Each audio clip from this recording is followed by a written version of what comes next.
بسم الله الرحمن الرحيم. إن الحمد لله والصلاة والسلام على خير هذه الأمة نبي الأمي الأمين محمد صلى الله عليه وسلم. In the name of Allah, the most gracious, the most merciful, and peace and prayers be upon His Messenger Muhammad. Your Excellencies, ladies and gentlemen, Assalamu alaikum wa rahmatullahi wa barakatuh. Good morning, ladies and gentlemen. A warm welcome to you all to Microsoft OpenDoor. A quick word about this morning's program. We shall begin with the welcome speech by Samir Marman, President of Microsoft Arabia, followed by the keynote speech by Steve Ballmer. This will be followed by a short coffee break for 15 minutes. Right after the break, we will have the technical keynote by Brad McCabe and Abdurrahman al-Ahbani. This will be followed by a break for Dhuhr prayer and lunch. Then we will have Track A and Track B breakout sessions. Please help me in welcoming to the stage the President of Microsoft Arabia, Samir Marman.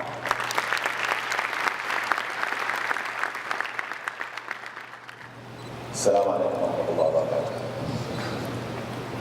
Welcome and thank you all for being here with us today at Microsoft's OpenDoor event. Today is a very special day for us, and in so many ways, we feel exceptionally fortunate to be with you all. And most importantly, to be able to share with you the latest information and updates on software technologies from Microsoft. An extra special word of welcome must go out to all Microsoft customers and partners who have traveled from outside of Riyadh to be with us today. We literally appreciate you going the extra mile. Speaking of miles, we've all come a long way together. Some of you have been around as partners with Microsoft for a long time, and others have been welcomed recently. Nowadays, we are witnessing a special time of growth in Saudi Arabia, and without a doubt, we are very happy to work closely with you, our partners and customers, to accelerate this growth further in the kingdom. Microsoft's OpenDoor event is a 3-day event, today and tomorrow in Riyadh, and on Sunday, November the 7th in Jeddah. This event will provide technical decision makers, IT professionals and developers in Saudi Arabia with thorough information and updates from global and local experts on Microsoft technologies.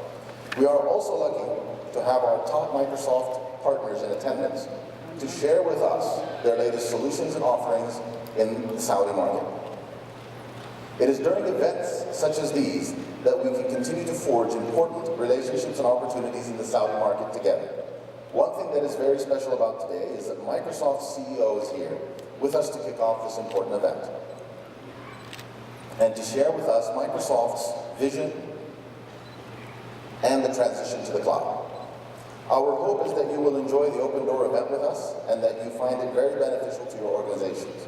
And now, without further ado, it is with extreme pleasure and excitement that I welcome Microsoft's CEO, the one and only Steve Ballmer.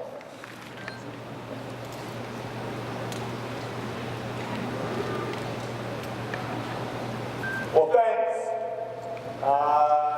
There we go. Light is good.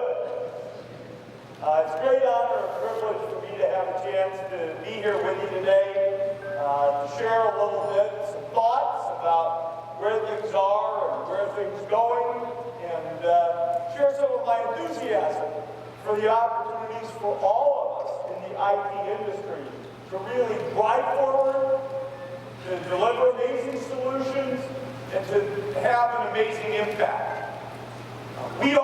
Everybody in this room, we all pick an industry that I think is particularly wild, dynamic, and exciting.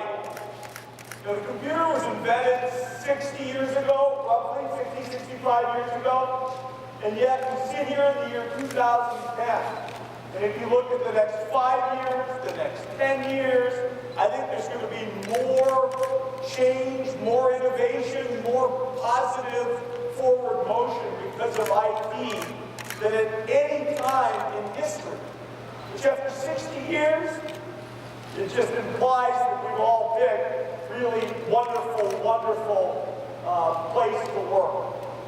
I want to talk to you about some of the big changes that we see coming technologically and what we're doing at Microsoft in our products to help you realize and take advantage of some of the big opportunities that are in front of us. We talked a lot about the cloud. The cloud, the cloud, the cloud. In a sense, you could almost ask, what is the cloud? Everybody talks about it, and I bet if I asked 5 people to stand up and give a sentence about the cloud, we'd get 5 different sentences, is my guess. And that might be okay. Our industry has a way of picking buzzwords to get excited about and being imprecise about what they are. And yet the phenomenon in aggregate is really as important as our industry says. Well, to me, the cloud refers to 4 or 5 different innovations that are all going on at the same time. And each and every one of them has the opportunity to have a remarkable impact on society and our industry. Whatever those opportunities are, the first thing we got to remember is the cloud will create new opportunities, because somehow the ability to build software solutions, to get those globally deployed, to have those solutions do things that people couldn't anticipate in the past, that's fundamental to the cloud.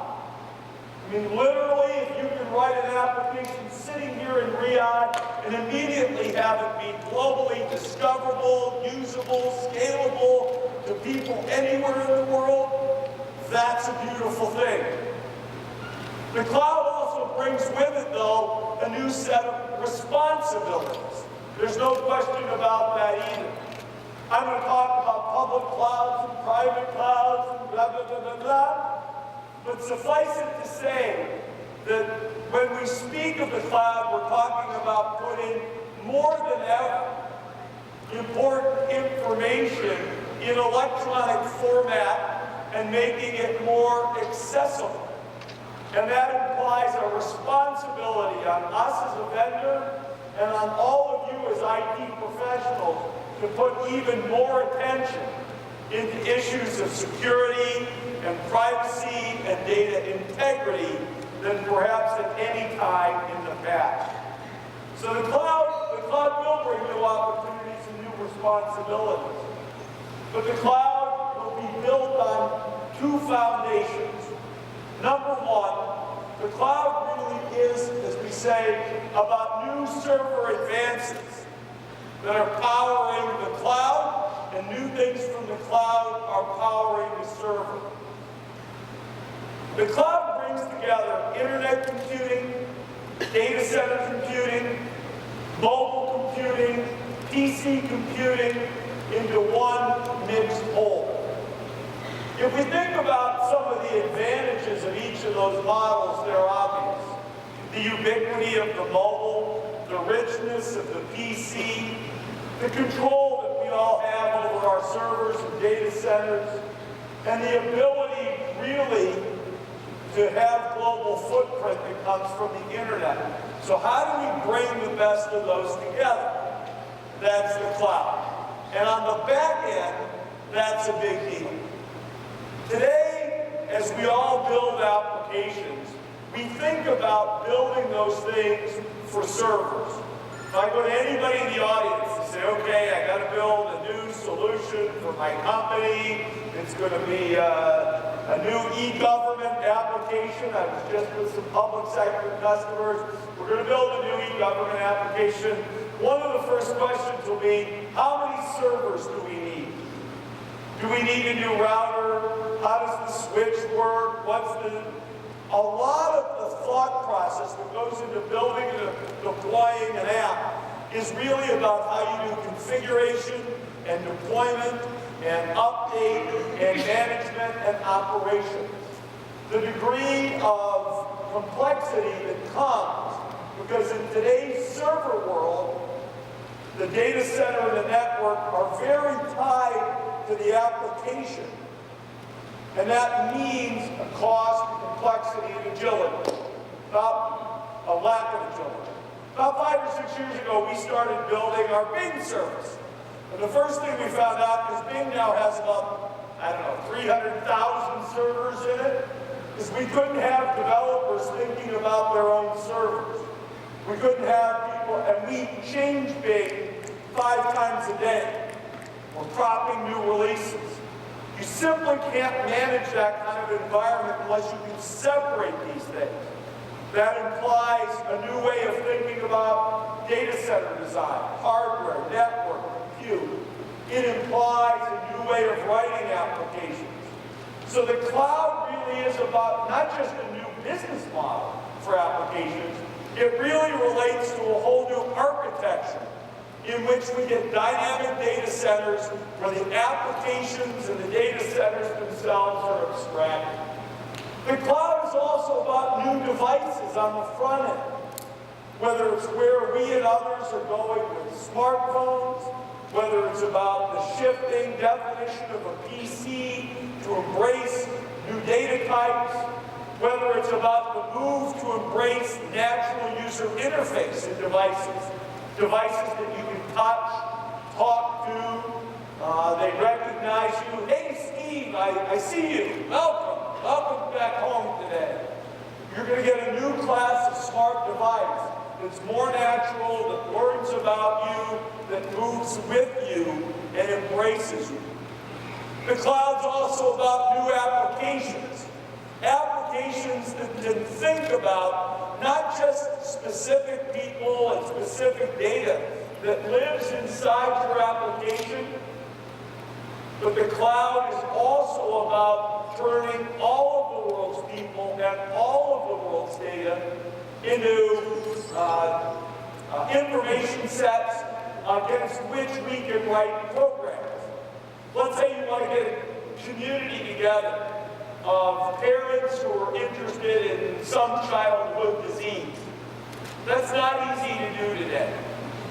Let's say you want to get together a group of people who are working on a lease, maybe a tenant, and a landlord, and their bankers, and their accountants, and you want to operate securely on a document.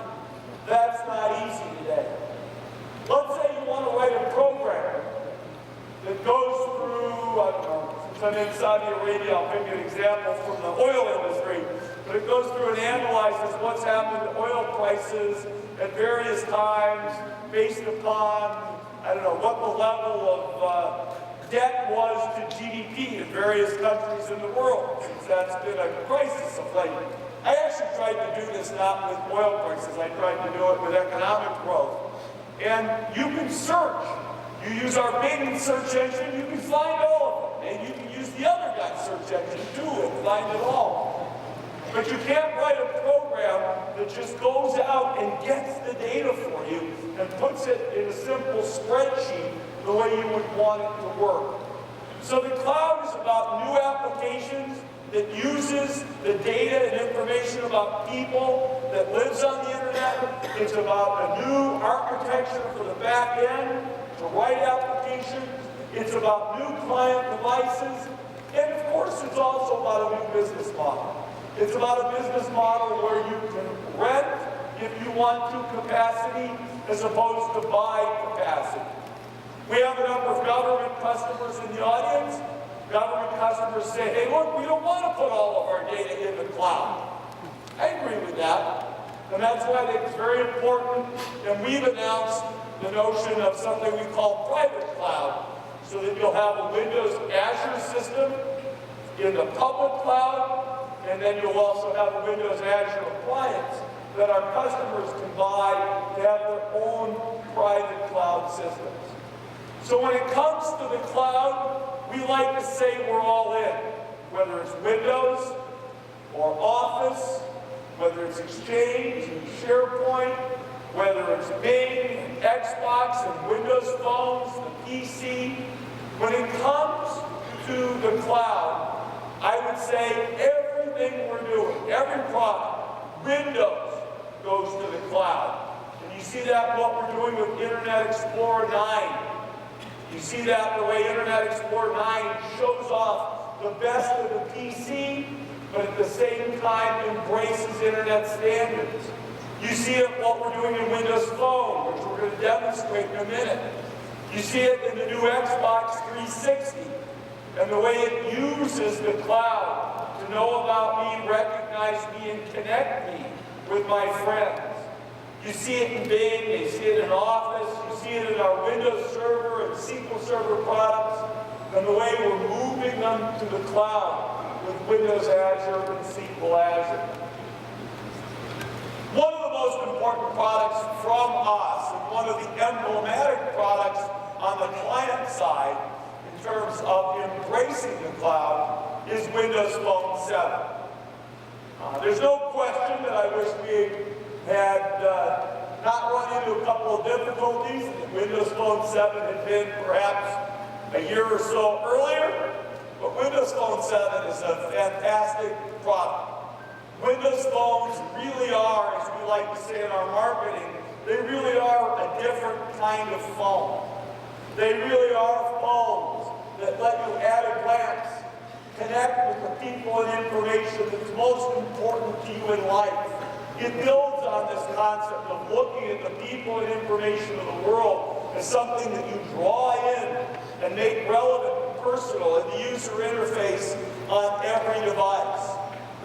Windows Phone applications are starting to come to market, even though we've only been a week or two in delivery.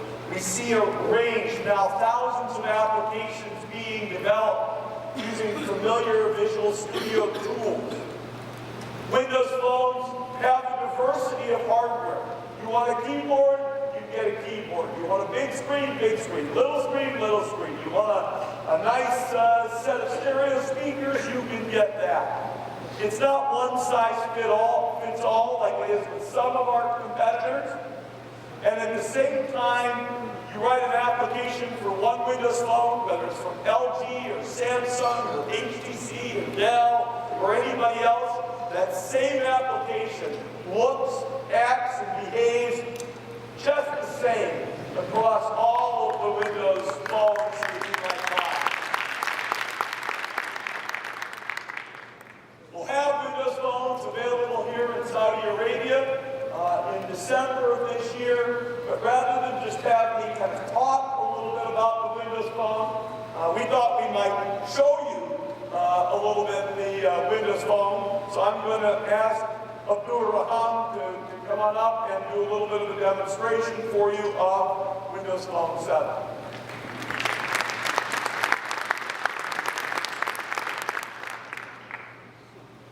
Assalamu alaikum. No, I need it actually more. Assalamu alaikum. I'm so excited to be here actually. I really thank everyone to have the time to attend OpenDoor. And I'm actually being honored to show you Windows 7 and our innovation with Windows 7. With Windows 7, we get an opportunity to take a fresh look at how people use their phones for. And really we asked ourselves two simple questions, really simple questions. How we can make a phone that focuses on the individual, that's you, that's everyone here. And also that makes tasks easier. That's one, makes your life easier. Very simple questions, do you agree? Yes or no? Yes. Agreed, very good. So, with those kind of questions, we actually came up with a phenomenal result. That is what we call Windows Phone 7. Windows Phone 7 has a smart design that makes your life easier and does exactly what you want with your phone, whether for business or personal stuff. And at the same time, we built something called Windows Phone Hubs that gets you integrated experiences that focuses on the most easier and the most important tasks in your life. So to start off, we can see, like at a glance, I can see what's happening on my screen. I got a number of missed calls, I got a number of emails, I have like treated all your contacts. And not only that, it actually goes beyond the contacts and connects to all social networks that's available within your network. So if I go to People Hub, for example, you can see that what's new, whether it's me, it's my friends, it's my family, or my business colleagues and everyone. I can do a search And this is where the contextual change comes in. And more importantly, if I'm communicating with Wael because he's delivering this keynote with me demo, so I can actually click on Wael's contact and I can see every detail about Wael, whether it's coming from Facebook, Windows Live, any other network as well. And once I go there to linked profile, it's one contact, multiple linked profiles, I can see that Windows Phone discovered that Wael is part of my Windows Live network. Would you like me to actually suggest to link it to this profile? So it's just a tap and here you go. It's there. I need an applause. Yes, exactly. That's not the whole story. Going back to, for example, another Windows Phone hub, Pictures hub. I believe everyone here uses their phones to photo, to share photos, and so on. So what the Picture Hub does for you is not only taking photos, but actually it houses the entire collection. Everything you use in your life that is called a photo would be there.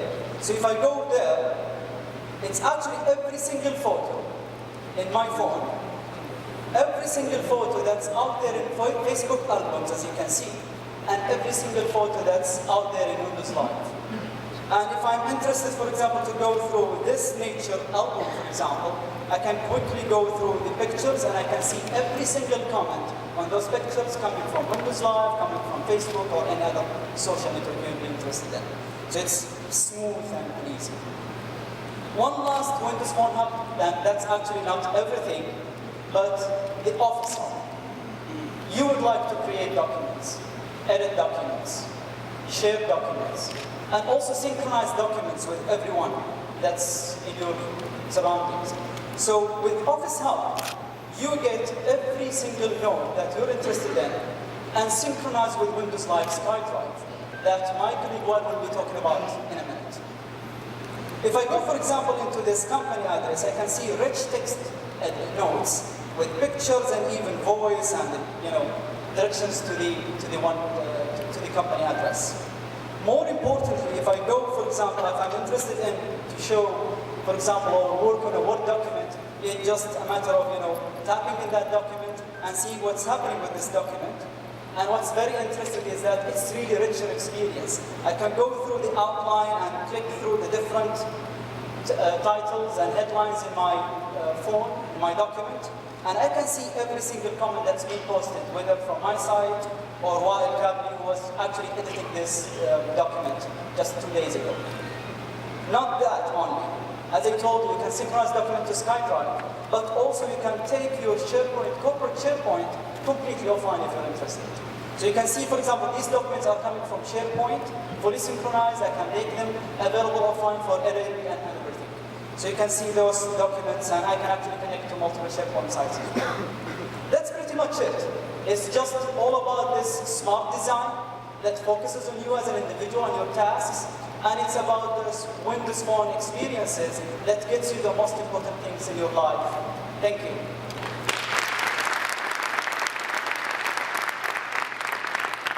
I'd like to invite Wael to come and show you some stuff about what we're doing with the cloud and consumer Windows Live products. Wael?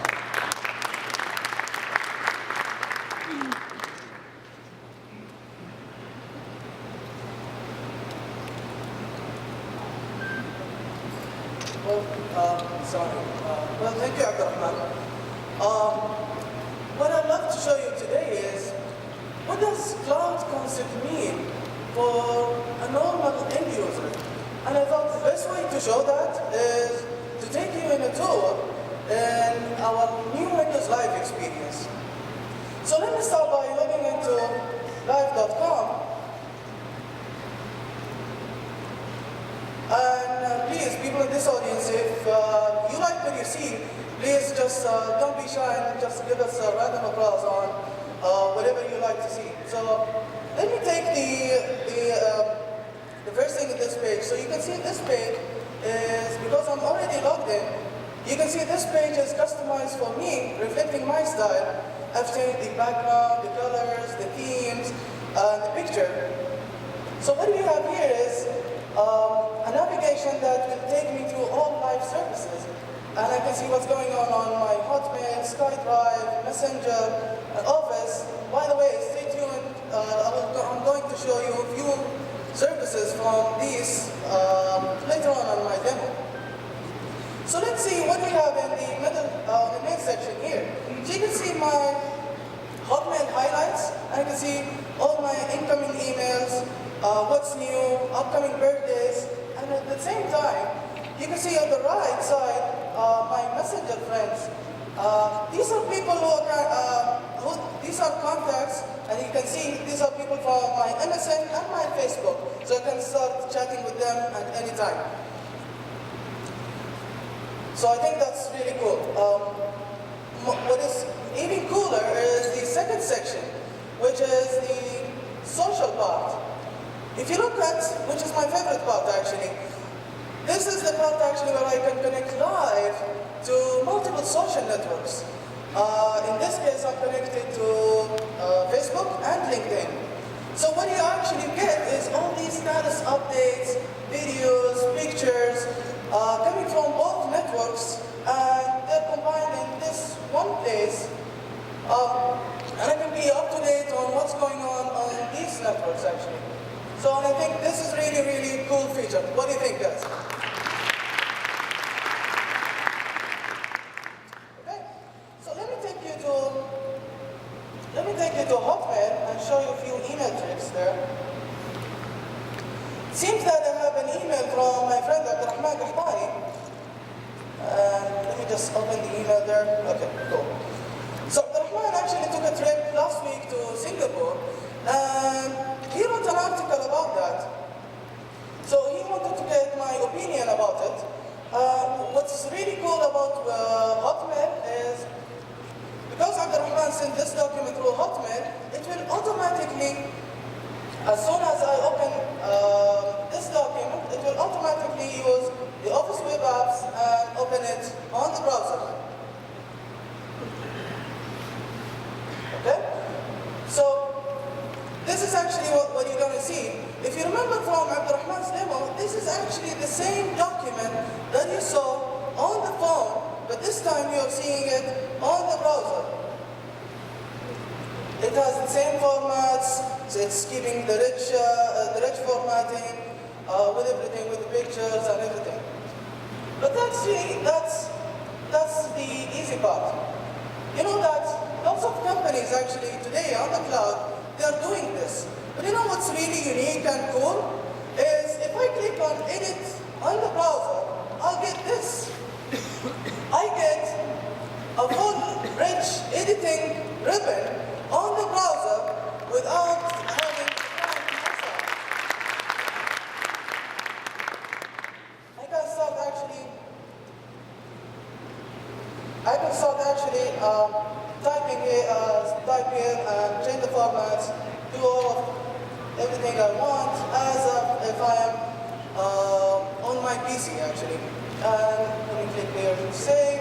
So basically, if I'm traveling, I can use my phone, and if I am on an internet cafe, I can use Office web apps and edit this document on the browser.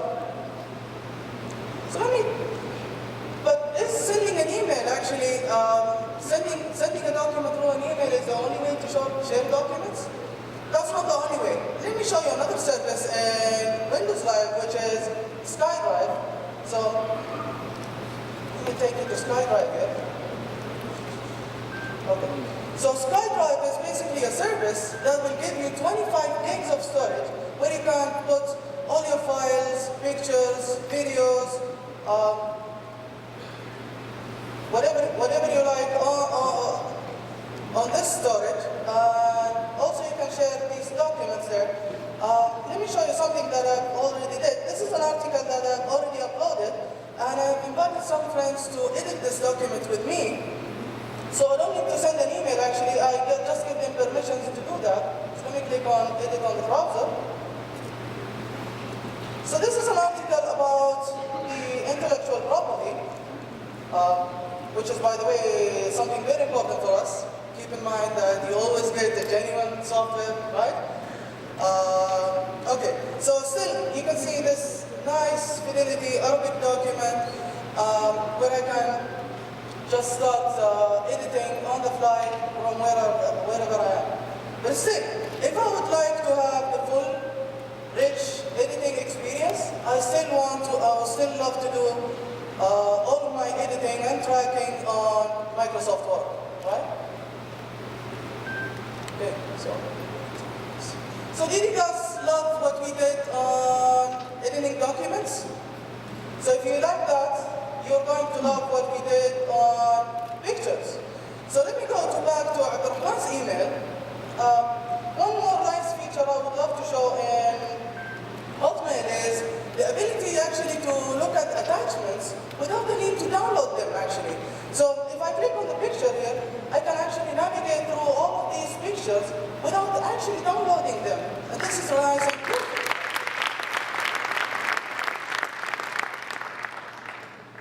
Okay, one more last thing. Abdurrahman actually is asking me, he knows that I had attended the wedding last week, and he wants me to send some pictures. One problem though, I usually keep, and most of you, keep our personal photos at home PCs. So I don't bring them in my working laptop here. Luckily, I've installed on my machine here our Windows Live Essentials. And basically what Windows Live Essential is, it's a package of couple of software that comes with Movie Maker, MSN Messenger, Family Safety, which provide you safe family browsing, and the Live Mesh and the Photo Gallery. So what I'm going to talk about is the Live Mesh, and the Live Mesh is a software that will allow me to synchronize devices between. So I can add my home machine, I can add my working machine, and I can add my phone. And I'll synchronize all of that using SkyDrive.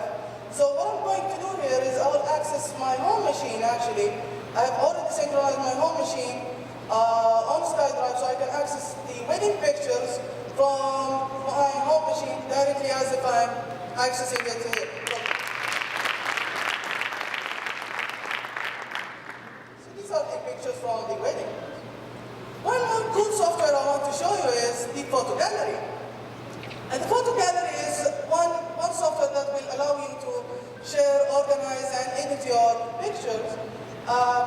So if you can see, if I select a couple of pictures here, I'm just one click away from sharing these pictures on my favorite social networks such as SkyDrive, Facebook, Flickr, whatever I like, right?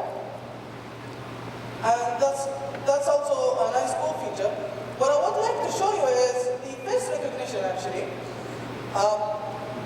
So the Photo Gallery actually can recognize faces and will tell you need to tag those people actually. So it can see who are these people and you can start tagging them. So what's next? So the more you tag people, the more the more Photo Gallery actually will get educated and even will suggest name for you. So it's not only recognizing faces. In this case, if you look here, Photo Gallery already understands that this is my grandfather because I have already tagged him so much. It's asking me, is this your grandfather? And it's yes. Please confirm. Yes.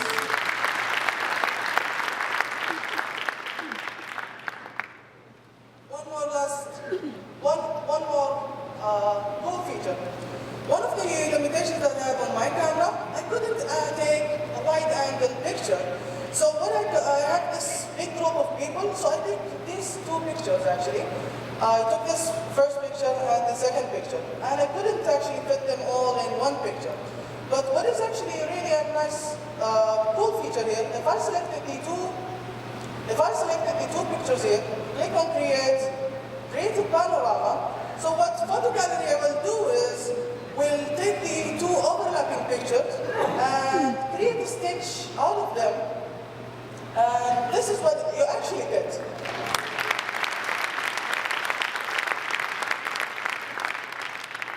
This is the first picture, second picture, and this is the last picture. And still, the face recognitions, all that stuff works. So, with this, we already reached our end of our tour. You have seen Windows Live, you have seen the social part, you have seen what did we do with documents, with emails, with the new Hotmail, all that stuff. What I want you to do today is to log into live.com and start using these services today. So because this is cloud for you and this is cloud for everyone. Thank you very much, and I hope you enjoyed the tour. I have to say, I'm going to also recognize Miles' grandfather at this stage for me.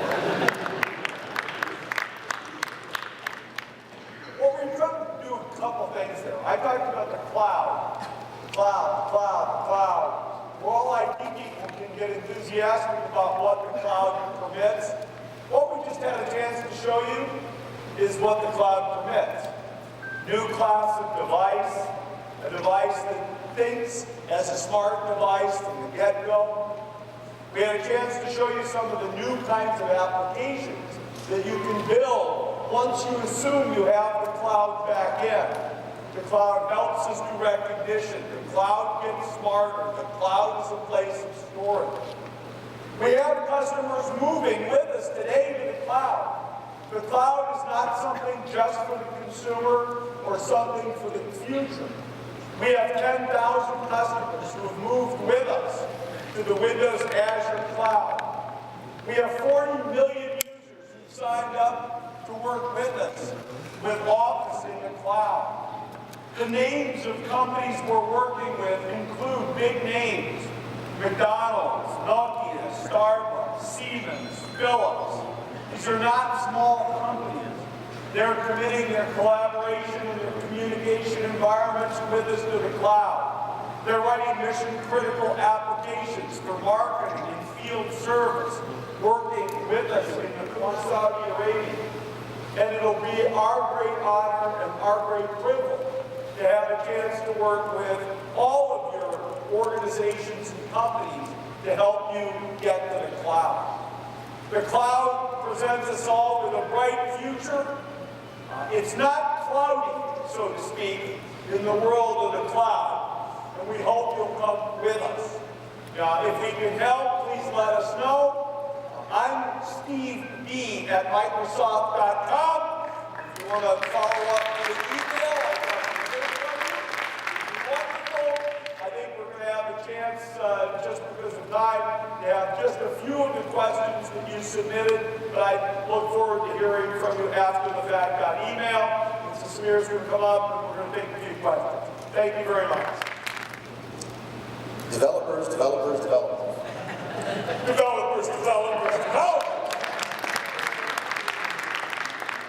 What are Microsoft's strategies for Windows Phone developers?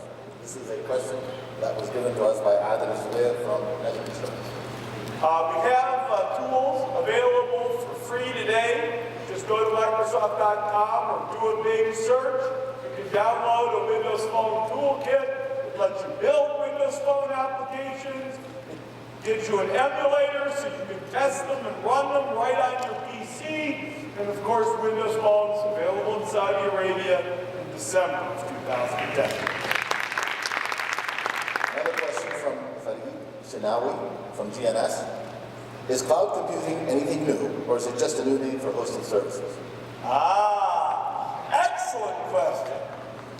Cloud to me is something new. It does include some of the same concepts in hosting. But hosting was about taking the existing environment and sticking it on the internet. The cloud is about re-architecting the way you build applications to be fundamentally more agile and lower cost. And if you look at our Windows Azure system, that's what it does. The cloud isn't just about moving things into the internet, it's about enabling a new class of applications that know more about the data and people of the world. That's different than hosting. And the cloud is about a new class of device, not just the existing devices, but we're taking Xbox, we're taking Windows Phone, we're taking Windows in new directions to use the intelligence on the back end in new ways. That's the distinction between just taking a server and hosting it in the cloud. How can cloud computing help businesses in Saudi? I think cloud computing can help businesses everywhere be more agile in application development, be more cost effective, and help better connect with the customers or citizens in the case of e-government that you do business with. And as a final question, what differentiates Microsoft from other companies who are already offering cloud services? There are two kinds of cloud services. There's cloud services for the consumer and for the business. And I'll focus a little bit on both. When it comes to consumer cloud services, I think the work that we're doing, we got good competition, we've got competition primarily in the form of Google. But if you look at what we're doing with Bing, if you look at the way we're partnering and working with companies like Twitter and Facebook, and Google is not, if you look at the work that we're doing to push forward the kinds of things people want to do for personal email, photos, collaboration, I think we're really stretching and pushing some clear advantages versus Google. If you go to the business side of the cloud, there really are two components. There's what we've got with our Office 365 cloud service, where frankly, the competition's probably Google, but they're not close. They don't have the experience we do, they don't have the number of customers we do, they don't have the capabilities we do, they don't have the security that we do. You can look at it, but I feel pretty confident that we're way ahead. The other aspect of the cloud for business is the cloud is a platform for building applications. Windows Azure and SQL Azure. Their competition probably looks like Amazon, maybe a little bit Google and Salesforce.com, a little bit VMware, a little bit IBM. All of our competitors will either tell you to just do the private cloud or just do the public cloud. And the truth of the matter is, the best strategies, the strategies that are really going to help you build applications with greater agility and yet still be able to have, when you need it, the privacy of the private cloud, you need to have a model that fits in both. VMware and IBM will tell you they can help you build from scratch a private cloud. We'll sell you a private cloud in a box. Google, Salesforce, Amazon, they'll tell you everything's got to go in the public cloud, which I just think is a non-starter, not just for government customers, but for a number of our private customers, commercial customers with their important mission-critical data. So I think we're quite differentiated in having a strategy that spans both and thinks at the platform level, not just at the infrastructure level. But I encourage you all to check it out. Thank you, Steve.